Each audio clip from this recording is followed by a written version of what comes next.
Hi there, my name is Devansh and I'm the lead tutor at Finntutors. You may have already seen a variety of videos from me for the case study specifically. So I welcome you to this Management Gateway Case Study exam for the May 2023 and August 2023 top exam questions video or top issues questions videos. This video is all about important highlights, important topics, important areas that are often being tested in the Management Gateway Case Study exam to give you a head start in terms of preparation, to point out the important areas and important discussions we must be having before you start to write mock questions and before you eventually take the final exam. So a lot of students ask us, what should I study? What are the major areas? What is being tested?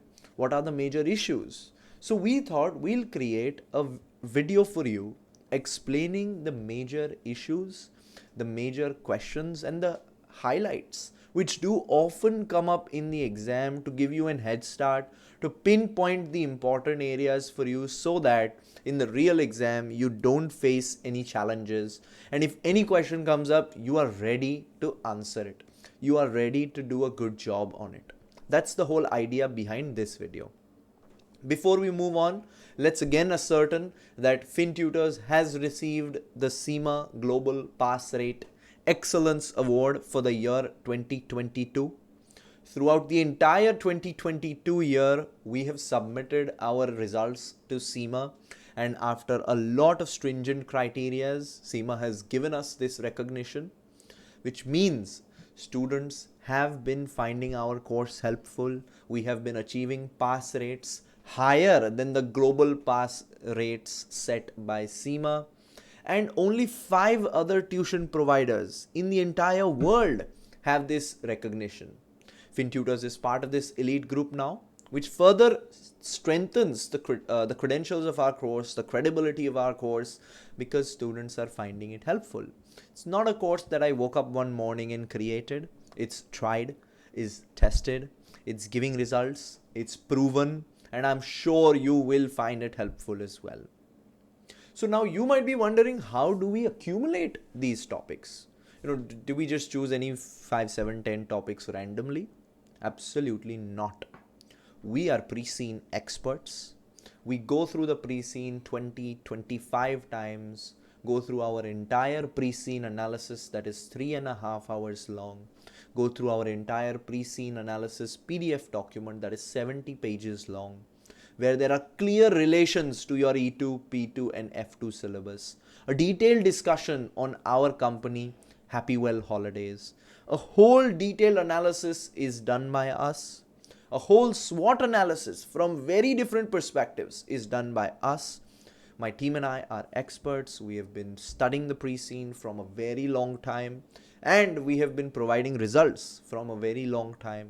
So we use our experience and our expertise to understand exam favorite topics. Now, when you've been doing something for a year after year after year and giving results continuously, you figure out what they're going to ask you. You figure out what kind of questions can come up because of the type of company that's been given to us. So after analyzing all of that, we identify and create 25 exam styled questions with over 70 topics, because each question is exactly like the exam, and each question has 2 tasks minimum and 4 tasks maximum. So if you look at it, when you choose to study with us, you are practicing over 70 topics. No other tuition provider in the entire world does this level of practice. Other tuition providers do 50 topics, 50 questions or 50 topics. We do 25 exactly exam styled questions which are personally marked, checked and corrected with personal feedback. So over 70 topics are being tested when you study with us. So you can imagine the comprehensive nature of our course. Whatever they throw at you, you are going to be ready. Whatever they put forward to you in the exam, you are going to be ready because you have practiced. You've put yourself in that situation. You have learned from your mistakes, and eventually results will show. So these topics that we have been identified after a whole lot of care, time, and commitment, and we are sure you will find them helpful. Now to topic 1 or issue 1, whatever you want to call it. Now we have identified a list of topics, and then we are eventually going to test you on these topics as part of our mock questions. But it's not like topic 1 is the most important. Topic, let's say 3, 5, 10 is of lesser importance than topic 1. That's not the case. All the topics that we test you on, all the topics that we have identified have chances of coming up in the exam. And that is why we are making you practice on them. We're not practicing just to waste time and just any random topics. These topics do have a chance of coming up in the exam.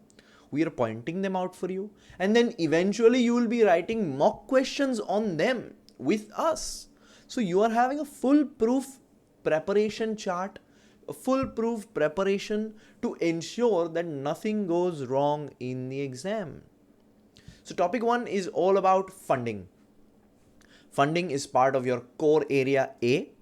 So everywhere we are also going to link these topics to the blueprint areas, to the I can statement areas that CIMA has identified, to showcase you that the topics that we identify are part of the blueprints. They are important and they can and will be tested upon. So firstly, funding. Now if you've gone through my pre-scene analysis, you would know that Happywell Holidays is a company that sells travel packages, obviously, but it owns its own aircraft fleet, it owns its own hotels, takes care of a lot of logistics, and is part of an industry that is capital intensive. The nature of the industry is such that it is capital intensive. So funding becomes a very realistic question. Now, what type of questions can come up? They can ask you to do a weighted average cost of capital analysis.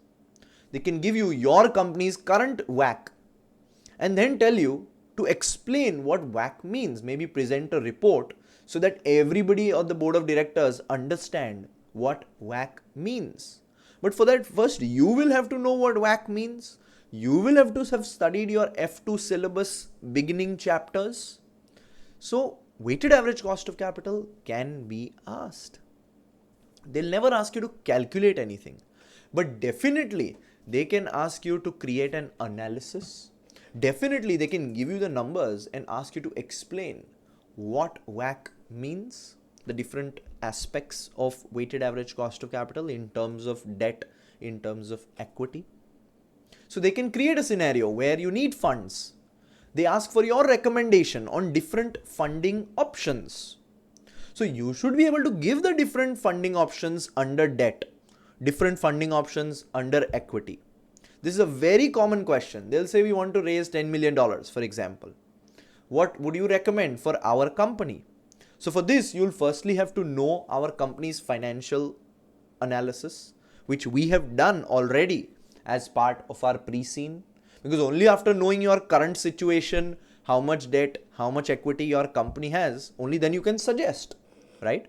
And after knowing that, you will need to have to know different funding options under debt, different funding options under equity, and then suggest. So you are seeing over here, we are highlighting the topics for you. You're supposed to revise them. And then I will be testing you on these topics as part of our exactly exam styled mock questions. But without revision, you are not going anywhere.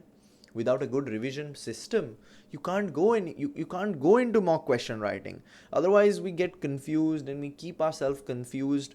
And revision is and not doing revision means the first step of case study preparation being missed.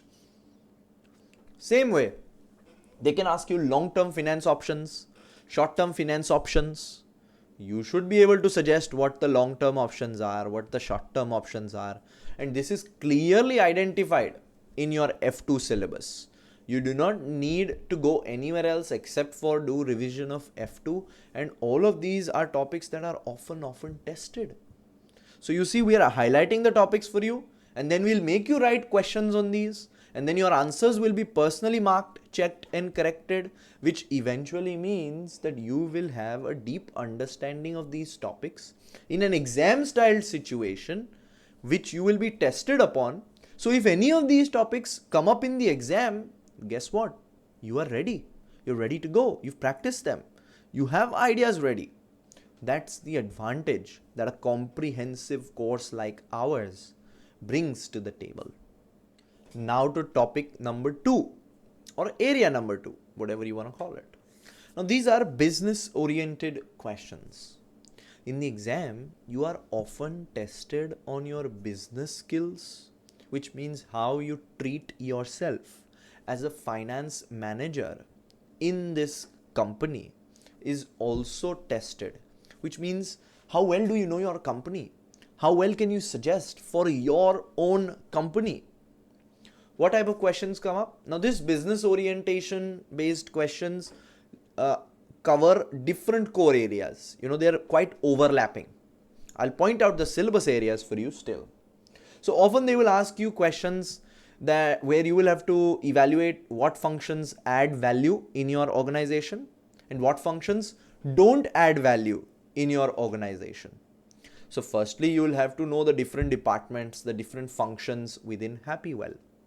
After knowing this, you will have to know the porter's value chain to understand what are the primary functions, what are the secondary functions. Because if you know your company's structure, where we have a functional structure right now with different departments like aviation, hotel management, etc., etc., and then you know the porter's value chain being the primary activities and the secondary activities, you can then combine them and write a good answer. If you don't know the pre-scene, you can't start. If you don't know the porter's value chain, you can't start. That is why the first step is revision, second step is pre-scene, third step is mock writing. We give you all of this as part of our course, but it will be your job to follow. It will be your job to do the revision. We cannot do that for you. Same way, a common question will be to evaluate your business's current business model and how it could be affected by changes in the environment, by changes in the business strategy. What is your current business model? You'll be able to know that if you've done my detailed pre-scene analysis. They can also ask you issues surrounding leadership problems. They might say that right now it's a very authoritarian type of business system where top management tells the lower management what to do and the lower management simply has to follow it. According to you, is this the best way forward for our company? You'll have to provide the answer. You'll have to tell them, according to me, this is not how a modern business should work, because participation has its own advantages. See how I came up with that answer? Because I'm using my common business sense, but I know my company. Same way, they can ask you conflict related questions. There's a conflict. How will you manage that conflict? How will you deal with that conflict? They can ask you, use the balance scorecard to tell me how performance can be measured within an organization. So you should know what a balance scorecard is. All of this that I spoke about is part of your E2 syllabus. You should know how and where to study it from. Now, obviously, when you sign up with us, you get all of our study notes, all of our pre-scene analysis, every single thing. So that's taken care of. So you should know that I have to do the revision. Then these important topics that we have identified are the ones you'll write mock questions on with us. So you are developing a foolproof exam preparation technique by choosing to study with us. Next, topic area 3, which we find important. So this is all to do again with business oriented questions which relate to your syllabus areas, obviously. First favorite question is analysis of a new investment and risks that we could face and the management of these risks. So they'll tell you that our company maybe has acquired another company. These are a list of risks that we are facing. According to you, how we should manage these risks. A straight answer would be to use the TARA framework, which has been explained in the risk management module in the P2 syllabus. If you know this, then it's a job of replication. Which risk will be transferred, avoided, reduced, and accepted? Look at the list of risks that they have provided. Choose, explain, choose, explain. So revision, combined with the identification of topics that we are doing with you, combined with the answer writing method that we will show you, leads you to success. Same way, they can ask you application of big data to our business, the benefits and the drawbacks. I have already discussed this at length in my pre-scene analysis. So a straight answer is already ready for you, is already available with you. For that, you'll have to go through my pre-scene analysis. But big data is part of your P2 syllabus. Again, ways to reward the staff. How can I look at financial, non-financial rewards for staff? How can I set proper KPIs for my staff? This is part of your E2 syllabus. A very, again, exam favorite topic is transfer pricing, which is true for our company because Happywell is selling its services and has ownership of flights and hotels in different parts of the world, in different countries. Let me put it that way. So transfer pricing can become a common question where they tell you that let's say you are buying buying parts for your planes or buying any kind of toiletries for your hotels that you're managing.